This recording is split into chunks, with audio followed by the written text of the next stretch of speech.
When I first started in the video production industry, I was fresh out of university and ready to get filming.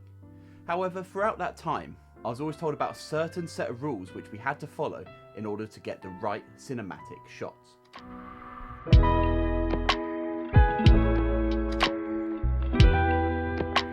Now don't get me wrong, a lot of those rules still apply, like the 180-degree rule and also making sure the eye line works. It's the only way that shots can work.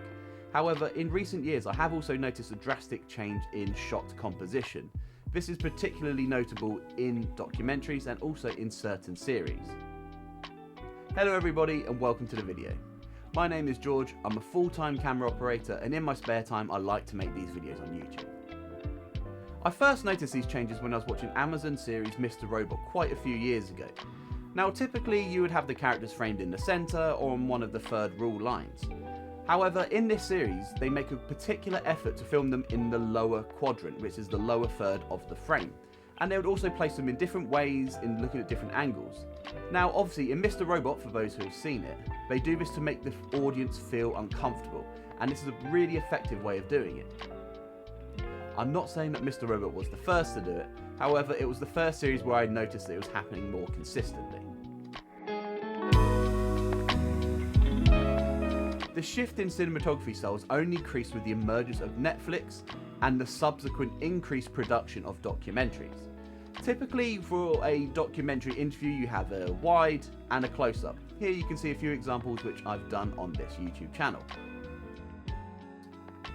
While this remains standard practice in the majority of documentary production, you'll notice more and more consistently that DPs are trying something different when it comes to these documentary sit-down shots. You'll notice more extreme wides, extreme close-ups. You'll notice that the characters could be moved more to the left or right of frame and looking off-center. Again, this adds something different and is a nice refreshing pace of change to cinematography in these types of shoots. You have to remember shots are only a vehicle to carry your story across. Each shot you choose has an effect on the audience and how they feel about the piece. But with these new rules changing and everyone pushing the boundaries, there's never been a better time to get out there, try these shots. If they work, great. If they don't, you can go back to the drawing board and try again. But the creativity is pushing to the maximum with this new style of cinematography.